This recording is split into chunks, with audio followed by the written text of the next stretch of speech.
Market update. Let's get into it.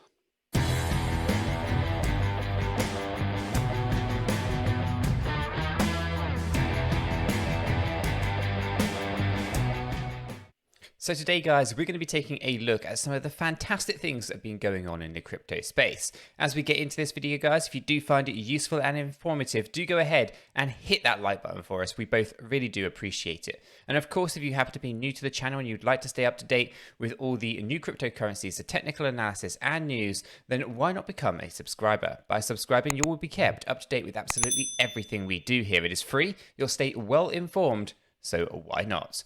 Chris, is there anything else that you would like to add before we jump on down and get into exactly what's been going on here for, well, the entire crypto space? There's some fantastic news.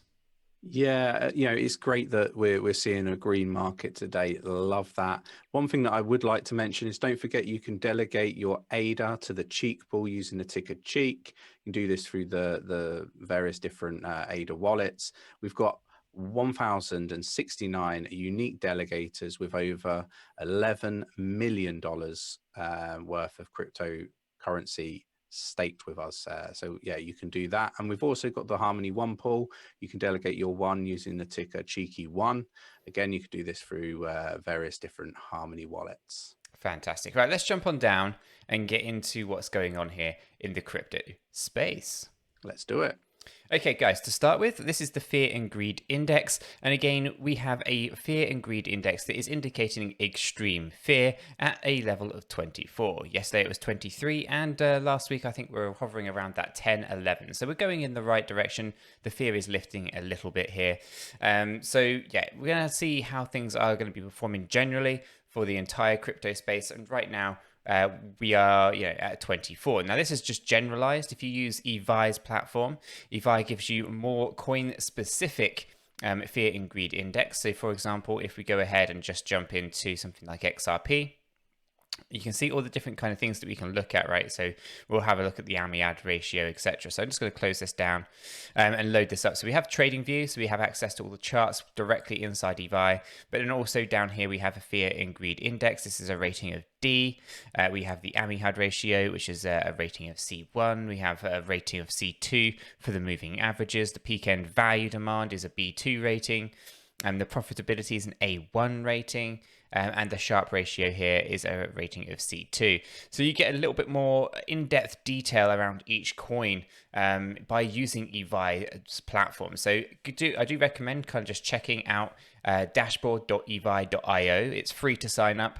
You'll have access to the top 20 coins that have currently got listed here, and where you can have a look at the specific fear and greed index, the liquidity or the risk to rewards, all that kind of stuff, and obviously trading view directly inside the platform that gives you a bit of an edge and understanding as to what is going on in the crypto space. It's above and beyond just a generalized fear and greed index. So it's always good to understand how the entire market is perceived.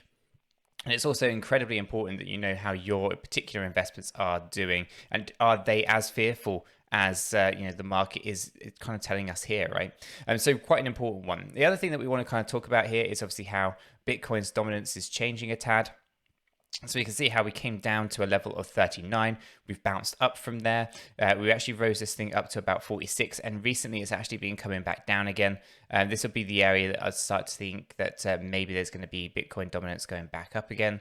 We'll have to see how that plays out. And the reason for this is if we take a look at what happened previously during the 2017-2018 bull run, Bitcoin's dominance did fall down to 37 rather than 39 like it did this year. But it did actually rise all the way up to about 51%. Albeit volatile on this journey, it does go all over the place. And eventually it actually kind of topped out at about 67% before the altcoins went parabolic and actually brought Bitcoin's dominance down to 32. So in terms of where we are right now, it's really useful to know where we are compared to where we have been previously, and get a good idea as to what might be coming in the future. So I'm quite mindful to watch this. This is an indicator that can be used by institutional investors to basically tell them how much retail money is potentially out there in altcoins that they might try to shake out of the market. So right now there's extreme fear, as we kind of see within the fear and greed index, generally speaking. And obviously we have a look at 𝗖𝗢, we take a look at the individual projects, and then obviously we have a look at this and we can see what's going on from a fear greed index, a Bitcoin dominance perspective, and give us a bit of a flavor as to what might be coming. Now, we take this and we also have a look at the stock to flow model. The stock to flow model shows us the value of Bitcoin. Okay, and basically this line here is the value of Bitcoin, or the value that it should be based on the scarcity. Okay, and obviously we're below this line. It means that we're under that value, and ultimately this is something that we've seen multiple times over. So this is the recent dip over here that happened in May. And if we take a look over here in 2017 in July, there was also a dip, not quite as severe, but it was the same kind of timing, same kind of pullback that you have, which also affects the Bitcoin dominance we saw also just a minute ago. And again, something over in 2013, you saw a very similar one. This one's actually more severe than the one we've just had recently. But all of these things have in common is there's a peak that follows after. Okay, and in the case of 2017, 2018, we see that peak way above the line here. We can see the peak way above the line here. So we're thinking that the peak should be realistically above this line. And this kind of puts Bitcoin at a value of, around that $200,000 to $300,000, which is quite a big leap from where it is today. So we'll have to see how that kind of progresses. The actual value, according to the stock to flow model, should be around 100-ish K. By the end of the year. So we'll have to see how that plays out. So it's always good to understand what's going on in the space in terms of of Bitcoin and the stock to flow model. Where is Bitcoin currently valued? What should the average value actually be during this time as well? So right now, there's nothing different that's happened in previous years. It's exactly the same. Only difference is the level of degree of correction. So again, this is a sharp correction, and we can see what happened previously afterwards. So it's, I'm really looking forward to seeing what happens by the end of the year with Bitcoin, and obviously all the altcoins that will follow suit. So let's get into some of this other stuff that's been going on. Here we have the search giant Google lifting its 2018 ban on crypto exchanges and wallet advertisements. This is a step forward. It's not the entire step that it needs to take, but it's a pretty good step forward, considering the ban has been going on for a while now.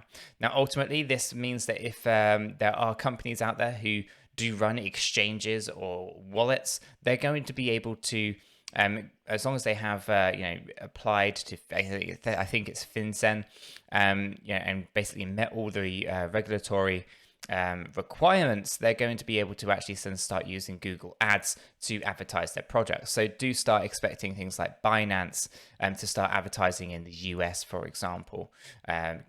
Crypto.com might be also on there, as well as Coinbase, for example. I expect a lot of those major exchanges to start really heavily promoting via Google Ads. So watch that space. It's going to be good for getting new people back into the space, seeing some good ads on Google. So one to watch out for. It's always good to see these kind of things happen. It's not quite everything that's needed. Some of the bigger pains for us specifically are the fact that we cannot advertise our YouTube videos, for example, because they're about crypto. I feel there needs to be a little bit more of something going on in that kind of space as well. But nonetheless, this is a good step forward for the crypto space, and it'll be good to see some exchanges listings, as long as they're good quality and reputable exchanges that meet all these requirements, they should be able to advertise. So that's going to be good. After that, we obviously have Apple, PayPal signal growing interest in crypto. So there's a couple of things here that's really interesting. So obviously, an Apple ad or a job posting suggested that the company might be ready to actually move into cryptocurrency. So Apple posted an opening for a business development role that will strike partnerships with alternative payment providers. And we all kind of know what that is. So the role requires experience with digital wallets, fast payments, buy now, pay later, and cryptos, and the employee will work with Apple Pay and iPhone wallet app team, suggesting Apple wants to add crypto payments to its mobile wallet, right? Which is interesting stuff, and we'll get into a little bit more on that in just one second. The other thing here that's really important is that PayPal will now let customers withdraw crypto. The company's blockchain lead, 𝗕𝗓𝗪, basically announced at a conference that a crypto withdrawal function is in the works. PayPal currently lets users buy, sell, and hold crypto in its app, and basically launched checkout with crypto. And this feature would let users move their crypto holdings off of PayPal's platform onto any third-party wallet, increasing the utility of PayPal's crypto holdings. Now, this is important for a couple of reasons. One, it obviously means that they actually have the cryptocurrency to allow you to withdraw it. I mean, it's not just some kind of IOU or something like that, or a synthetic version of Bitcoin, for example. So this is quite an important milestone. It allows us to actually have good clarity over what is going on there. And it also gives the users who are utilizing PayPal to purchase cryptocurrency to move that off to a cold storage unit if they wanted to, or move it to a different exchange like Binance or whatever. And that's a huge milestone and a significant barrier removed for mass adoption into this space. So some fantastic stuff going on here with PayPal. Now, let's get back onto that Apple side of things, because this is what's recently going on as well. So Coinbase partnering with Apple Google wallets for crypto payments. And this is another fantastic piece of news. So basically with this, what they're talking about is, according to a blog post on Tuesday, selected customers on the Coinbase card's waitlist will become eligible to earn up to 4% cashback on rewards and purchasing this week. Now, Coinbase basically looking at this particular kind of card, integrating into Apple Wallet and all of these kind of things here. So really interesting to see how this thing actually plays out. Some fantastic news for basically, both Apple, Coinbase, and this kind of integration. And this again ties into that job posting with those alternative payments. So again, a fantastic piece of news that's really helping push this space further forward. So really looking forward to seeing what else is going to be around the corner here for both Apple and for Coinbase, and specifically how these crypto purchases might actually start getting that integration between these two companies. So really fantastic stuff going on there. And again, here's another piece from the UK side, which is UK's Starling Bank is to lift the ban blocking payments to crypto exchanges. This is something that we've seen quite a bit. I know Chris has had the same problem. I've had the same problem, where basically our banks are blocking payments to exchanges, preventing us from purchasing crypto. We have to jump through several different hurdles to be able to move our money from our own bank accounts to exchanges to be able to purchase cryptocurrency. So here we have UK's Starling Bank lifting the ban on that blocking of payments. So it's fantastic that you're able to actually, spend your money on things that you want to spend it on. So fantastic news here. I guess it's another step forward. Again, there's general warnings and all that kind of stuff in that space. And quickly here, we can just see, talking about Apple, no, I'm jumping all over the place, but there's basically 1.65 billion Apple devices that are basically active overall. So this whole news with Coinbase and with Apple could be absolutely massive in itself. So there's some fantastic things going on with all of that. And what you're really seeing here is a complete shift, right, Chris? Because what we're saying is the market that was incredibly fearful last week, where Bitcoin was going to zero, crypto's going to zero, all of a sudden, we've got some fantastic news in this space. We've got crypto bans being lifted. We've got, job posts for Apple talking about alternative payments and cryptocurrency.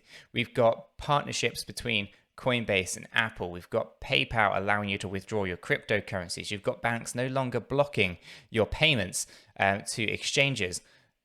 The narrative's changed, Chris. Yeah, we talk about this all the time. The manipulation is at a level that is just beyond probably comprehension for most people getting into the space. Retail investors is sort of what I'm referring to. People that don't tend to invest in stock markets and so on, right? The other piece of news that you didn't cover, Nick, was the fact that India are also lifting their ban. And when I say ban, I'm going to just do this, right? It's the same as China. This stuff, it's just FUD. And it's very interesting to see how the narrative changed, right? So like you said, Nick, it was basically going to go to zero like the previous week. China's banning it. It was a terrible time for many people, and a lot of people sold at the bottom, right, or very close to it. So yeah, I think you've got to understand if you know how important it is to do your research. And when we say this, it is there in plain sight. You can see CBDCs being rolled out on blockchain. So you're going to have your digital pound sterling, your digital dollar, and digital euro, and all that side of things. So we know where we're heading, and that is not changing. I think that's the key message. Absolutely. So guys, there's a lot going on in this space. So hopefully you found this useful and informative. If you did, then do go ahead and hit that like button for us. We both really do appreciate that. And of course, if you happen to be new to the channel and you'd like to stay up to date with the new cryptocurrencies, the hidden gems, the technical analysis and news, then do subscribe to the channel. By subscribing, you will be kept up to date with absolutely everything we do here. It is free. You'll stay well informed. So why not? With that said, done and out of the way, we hope you have a fantastic day, guys, and we'll catch you in the next one. Yeah, take care.